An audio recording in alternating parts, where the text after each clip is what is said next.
My name's Mr. X, but you can call me Leo. And today we're doing a special hotbox style of episode on my new YouTube channel. Shout out to your 310 boy. That's the YouTube channel. We're listening to his music right now. He's on stereo all the time, and we use his music for all our podcasting and our soundtrack effects.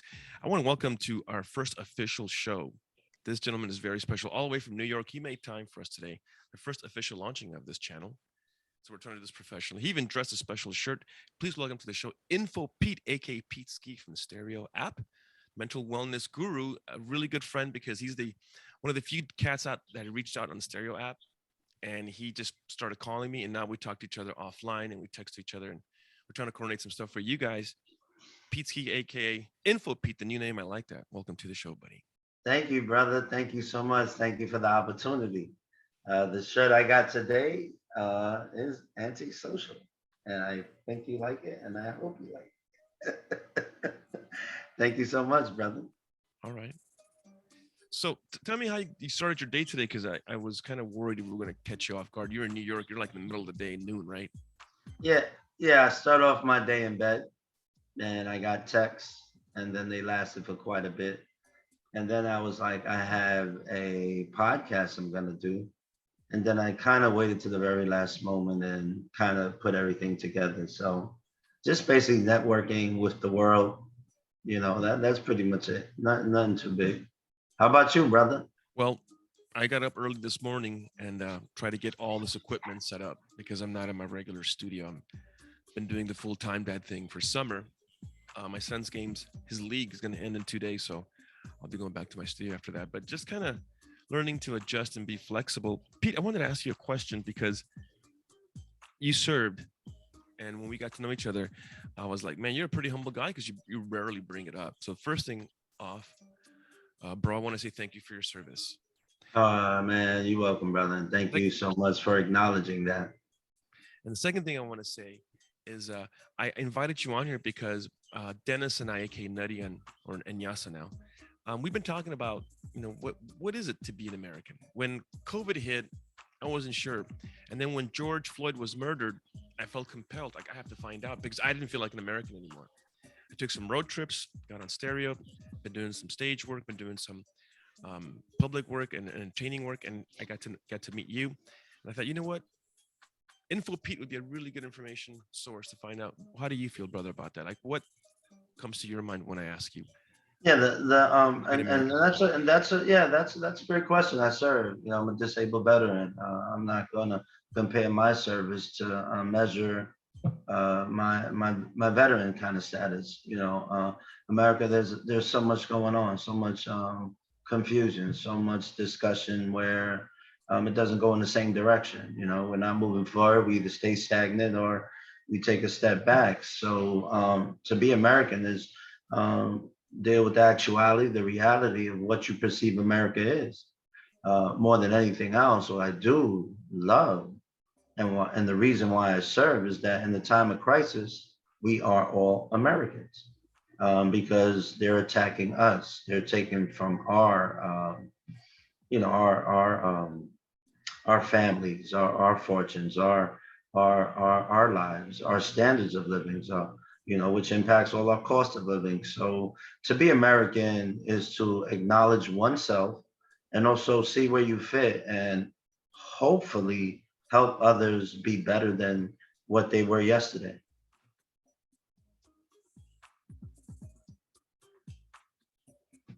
During 9/11, Yes, brother. everybody came together. We were different. We all have different backgrounds. The wonderful thing about the United States is that even though we're a land of contradictions, we all do come together when, like you said, there's a time of crisis. But I don't think we're coming together right now. There's such a change on so many things. There's so many plays on words and politics. And I had to take these 2 years to find out what is it to be an American. And you said something about reality, how we perceive our reality. Let me ask you something. What does America look like to you right now? Do you feel like we're all the same attitude? We're all Americans, or do you feel like only until there's a time of crisis do we get on the same team? I feel we're on the verge of being on the verge and being on the verge and being on the verge. It's a repetitive cycle where we're almost there, but then sun sets us back. But there's always going to be progress. So America's where it needs to be because there's transformation. Where it doesn't need to be is the direction that takes us where we're not prospering and we're going in the opposite direction. When I say we're where we need to be, well, technology always advances. Whether you like it, morals, values, etc., technology, there's kind of that, tug and pull of each other. And we are where we need to be because we're also talking more about mental wellness. As I grew up, right? I'm 51 years old. So when I grew up, Hey, we so weren't, many compliments on the stereo app. we How young you sound, how young you look, how much swag you got. Really, you're in your much 30s? respect, but I thank you. But work My with me, Latino brother. dog, because this is important. We weren't talking about mental wellness before, but now we are talking more about it. And it's even in common talk. OCD. How many people say I got OCD? But it's not like, oh, well, you're crazy. It's more like accepted. So you see what I'm saying?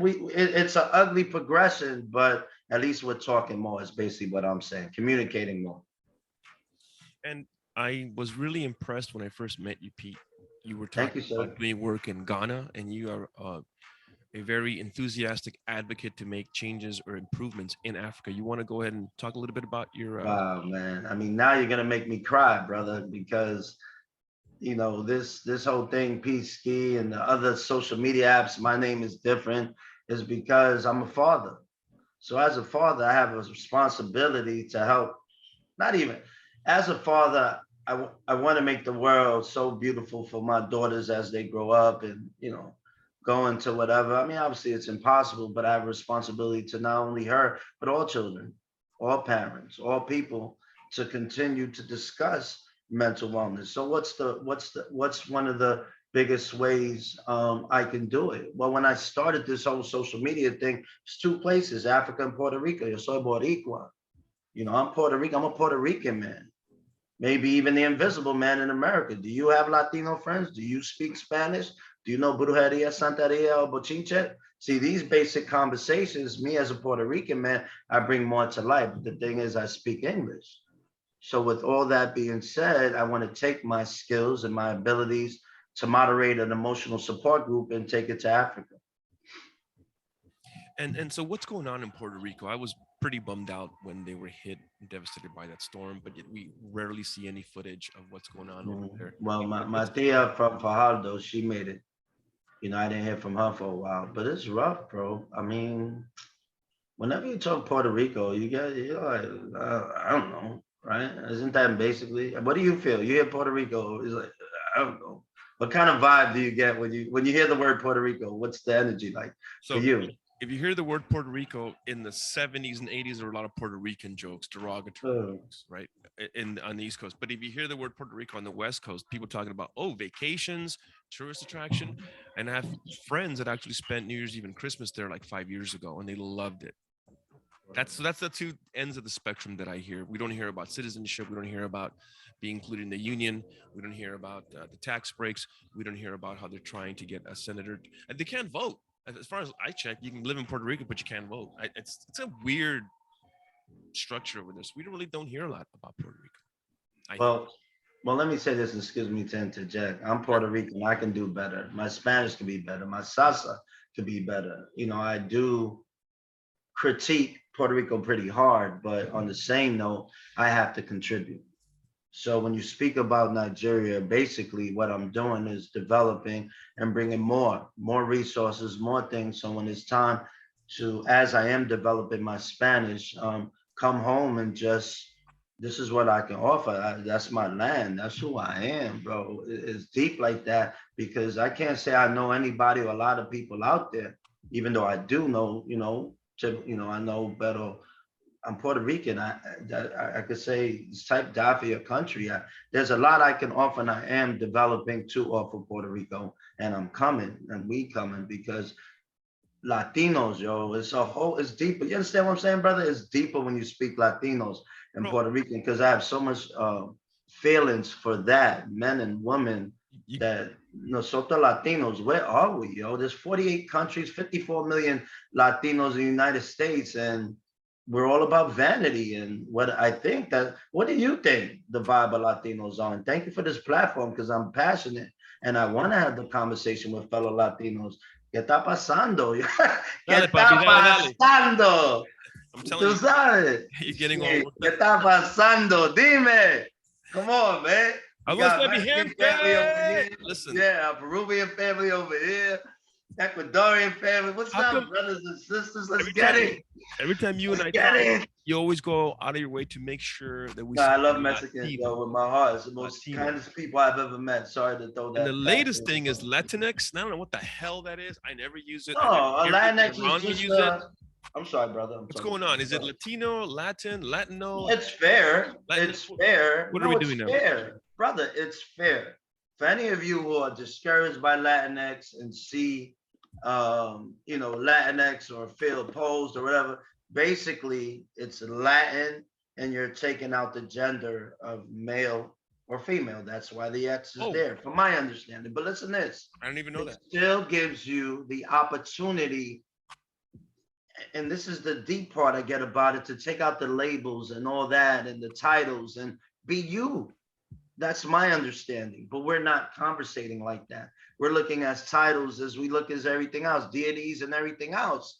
Is just be you, from my understanding. So I don't get offended, especially when we talk about LGBTQIA plus. And it took time to get that acronym. It's people being themselves. We have to be able to communicate, because if you're a religious person, a spiritual person, your higher power will judge. You don't have that power.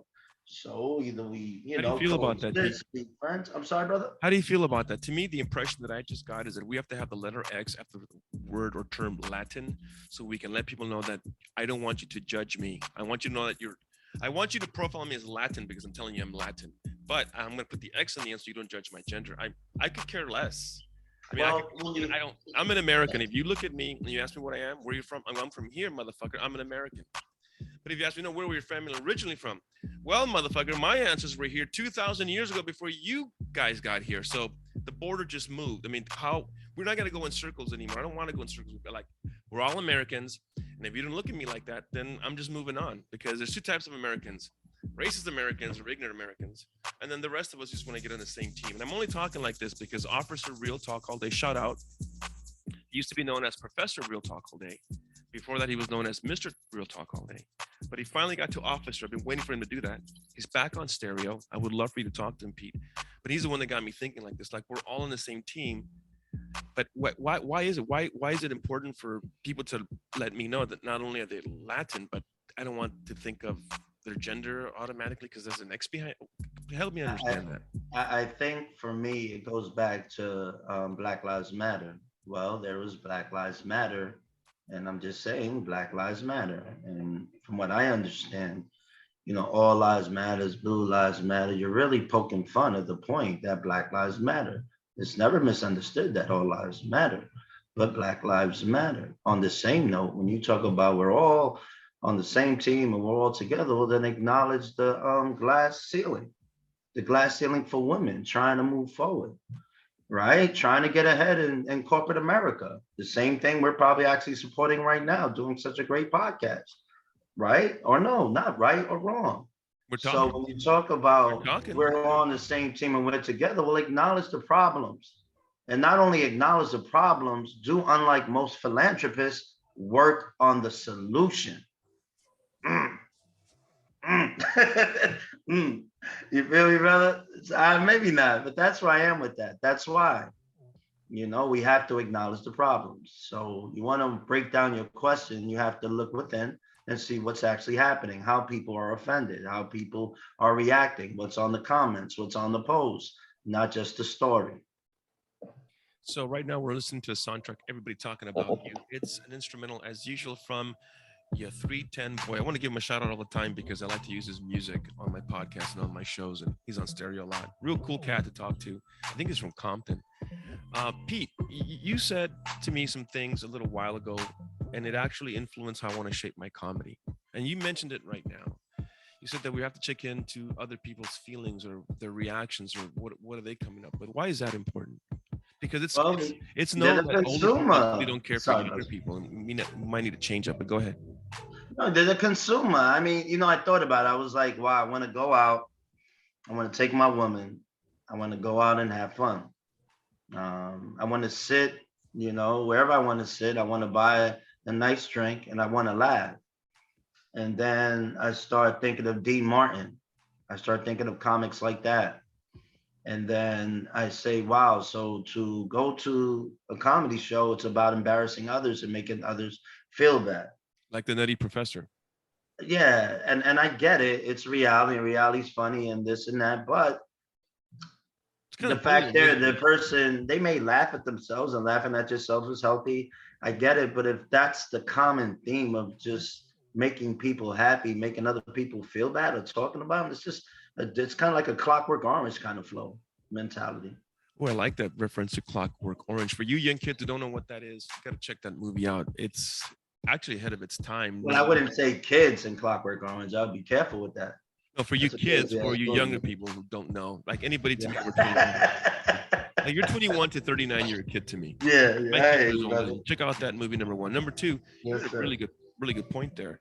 Because in that movie, the Nutty Professor, he's Dave Chappelle is playing the character of the comedian. He's roasting Eddie Murphy's character bad, and you kind of opened my eyes to that, Pete. That on the Stereo app, and it's how can I say this without getting anybody's panties in a bunch? The I love you, majority brother. of the people on that app are Black Americans.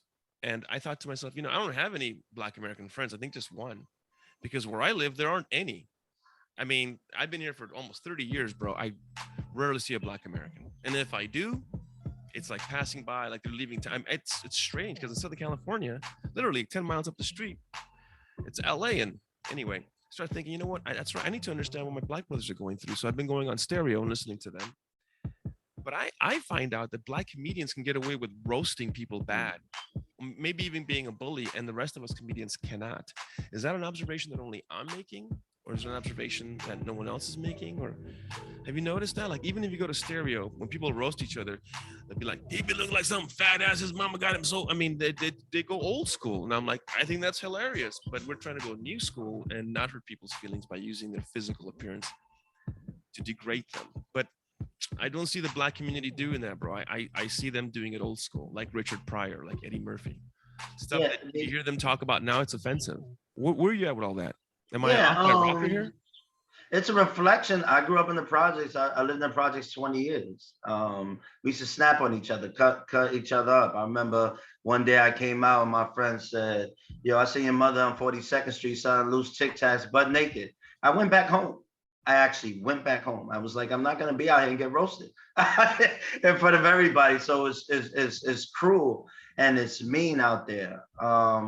Tell your mom I So said it's that a reflection of society, all the time. bro. It's the hood. It's the hood coming out and just snapping on each other. So you can't stop that wave. That wave is just gonna keep going until we get some type of person such as yourself, a different Dave Chappelle, or a different person all in all, and learns how to reintegrate funny jokes that don't hurt people, right? I guess. I don't think that's possible. I think we're always going to be critical in that. I mean, you and I, bro, and I tell people on Stereo, you and Smoke Break, and then Yasa, those three individuals, you guys have influenced me a lot. And I talk about Stereo a lot because that is the only social outlet I have. So I'm super, super busy. You can get a hold of hundreds of people immediately. But I think you're right. I think that comedy is taking a turn. I don't think it needs to be hurtful. But I think we're always going to have the other side word. It's like when you see your mom until I say hi. I mean, we're always going to have stuff like that because there's always going to be a ghetto and there's always going to be areas where we're not going to have etiquette as our first priority. I don't know. When you talk about being raised in the projects, I'm sure you've seen a lot of shit, right? Yeah, no, definitely, Italian and definitely. etiquette was not the first thing in your mind. Oh, 100%, 100%. Like my friend said, just go outside and just get beat up all day. He used to either body box, slap box, WWE, WWF, WW, everything. And it was just boys growing up, being boys, and no rules. Everything's a Texas death match. Texas death match. I like it. Is there anything that you want to plug in? I hope we do this again, and I'm hoping next time it'll be you, Spanish Sure, Mommy sure, Love, and Inyasa. The 100%. four of us can do something. Yeah, Pete Ski on stereo. Info Pete Ski on IG. I like to post really thought-provoking images. I go against the grain, not really. I just go against things that don't include people who should have the same opportunity. So I thank you all. I appreciate you, Uncle Leo. Thank you so much. I mean, this is the first time I've ever done something like this. Me too. And I hope we can do it again. And, I'll be interviewing you hopefully soon. And We'll flip the cards. And I like this, Pete, because on stereo we get to go bebop back and forth or mess around. But when I have this personal contact or personal visual with you, it feels different. It feels. I love you, brother. I said it. I love you. You my brother. Like, we don't have to speak for like 30 years and then just pick up where we left off. So, Pete, what do you think? Well, and thank you for the love and the respect, bro. I feel I have an immense amount of adoration for you because you know what I like about you the most? When I call you, because I'm old school, texting little things, not a problem, but I call you, you pick up the phone like 99.9% of the chance, even if you're like, bro, I'm on my way to a meeting or I gotta go here. And you take the time to give me your time. And I'm a big fanatic when it comes to respect. I like your Uncle Leo script. That is so nice. I want to give you the compliment. Right on. What do you got planned for stereo in the next? What I got planned for stereo, two big things. Number one, a policy podcast where us Americans start talking about policy. Hopefully we can take a HR 225 and make it common talk so we understand the power and distribution of wealth and other that stuff in our community. And also I'm trying to do a 6-people panel where we could talk about subjects and everybody can speak to the last period. We don't have to interrupt each other and just build and grow. And Ooh, you're breaking out. Hello. Yeah, I'm here, brother. Oh, there you go. You didn't finish the last 5 seconds. Go ahead. Okay, yeah. So I said, so I said real quick, I'm doing a policy podcast developing and where we all can make that common discussion. Also, a panel of 6 where we could talk about topics that we all come up with and just really build and really grow and not interrupt each other and allow people to speak and, just make it an environment of growth. Damn good show. Yeah, damn good show. Shout out to the Hodge twins on YouTube, 2 Black Americans who are giving us advice on how to feel sorry for the white man. I'm trying to be funny, but if you look at their shows, the Hodge twins on YouTube, I love watching that. They always imitate wrestlers' voices like the Macho Man Randy Savage. Yeah, and Yasa, he likes to imitate Hulk Hogan. So I'm just playing with you here a little bit, brother. I'm gonna be going on stereo and I'm gonna be trying to recruit wonderful individuals like yourself, people that want to share or talk about a positive message that they have. And stereo to me is small and it's simple, so I can get a hold of it real quick. But yeah, I hope you do more stuff on there, Pete. Shout out to Dr. Lovespell because she's always on my mind. And you can see her on stereo. Everybody say hi to her. She's a really nice lady. Going through a lot, but she shares and she's motivational that way because she endeavors every day. Shout out to Officer Real Talk All Day. Shout out to Smokebook 215. And shout out to Pete Ski Info Pete and your 310 boy. I've had a good time hanging out with you, bro. And I want to say that we have lots more to talk about, but you tell me what's up and we're going to close the show out. Oh, we've been told that our show's over with, bro. Thank you very much. We're out of time. Love you, Pete Ski. Talk to you soon.